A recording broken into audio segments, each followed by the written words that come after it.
I appreciate you having me on.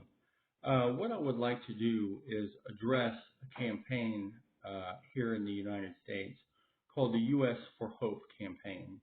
And what it's about is education. It's about teaching people different things, especially in the wake of the Donald Trump campaign of presidency here in the United States.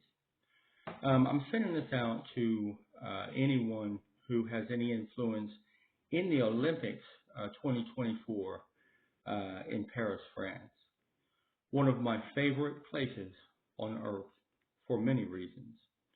I think it would be beneficial once again for the United States to come together with France like they did when France sent us the beacon of hope to what would end up being all immigrants, including Kobe Bryant, who some people may not realize was actually from France and came here to inspire generations of people on how to achieve perfection, to change their game, if you will, to match the supporting cast, and to still walk away a champion. What we had in our US for Hope campaign was a person who was desperately seeking a better way, but needed to be inspired, and was inspired by the way that a family overcame an obstacle in life called ALS, one of the worst diseases known to human beings. And as this person carried on, they tried to understand why it was that there wasn't a cure in the United States of America or anywhere in the world. And the reason that keeps on surfacing is there's not enough research or money for research to achieve this massive goal. So as I started to become enamored with my sister-in-law and her family and the strength that they derive inside them, and began to change myself, I focused my attention on something that was symbolic of my sister-in-law, and that's the Statue of Liberty. For she is an educator, a great one, from Miami, Florida, who has inspired probably thousands of young kids who are immigrants or may understand immigration better than a lot of people in the Midwest. The ability to meet someone halfway when it comes to language barriers can help not only the American students, but the Spanish students as well, or Spanish speaking students. Learning how to enunciate when they speak and to be mannered as they do so. And so I wrote a book, and it's a book about her and her husband and some of the effects that they had on me as far as what I've learned from the Cerrone family. And it can be found in that book. And it's really a book of gratitude. It's a book of real life. And it's a book of how to handle situations as they come, because nobody does it better than they did. So for me, my symbol of liberty in the United States of America is Missy Cerrone. She's an amazing human being, and she lost her son, her husband, Dan, to the disease known as Lou Gehrig's disease.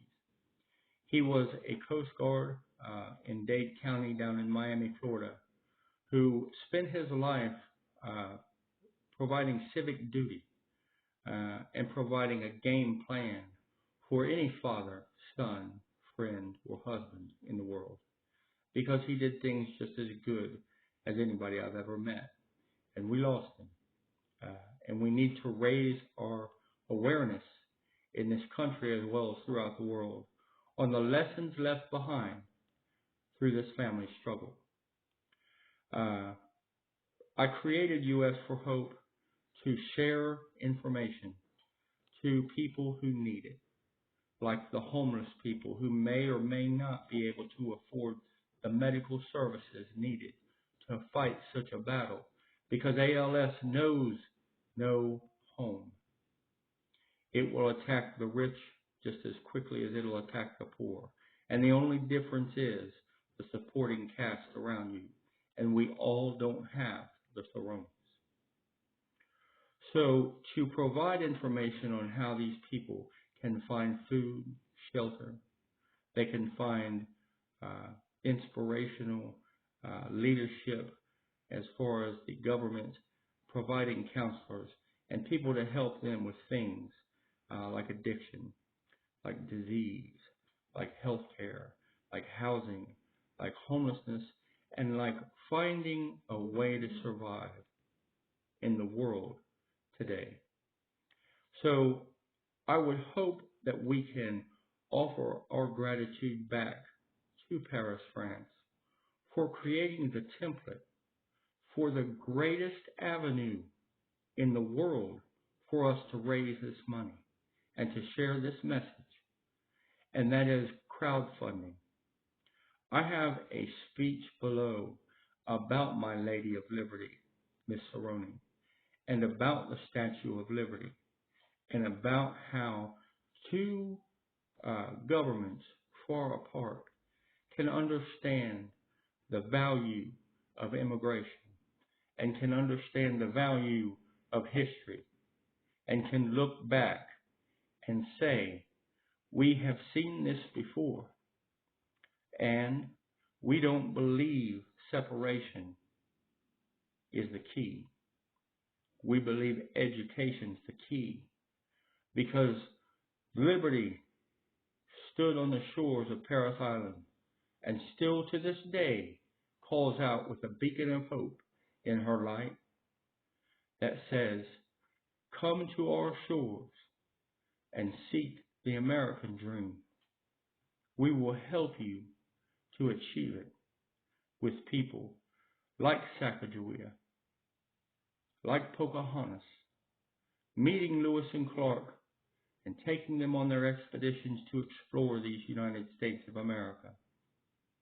I speak to you as the descendant of the great general of the South, Andrew Jackson, who committed atrocities during war.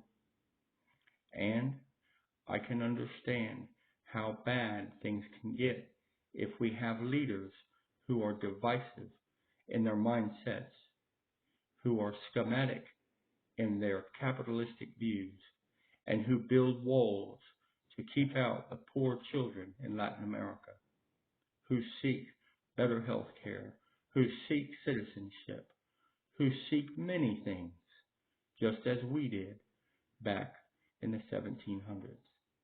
I thank you for your time. Please read over it. There's also attached a Mothers of Mercy 3.2 bill that I'm hoping Greg Landsman or Senator Steve Wilson here in the state of Ohio will help us achieve. Thank you.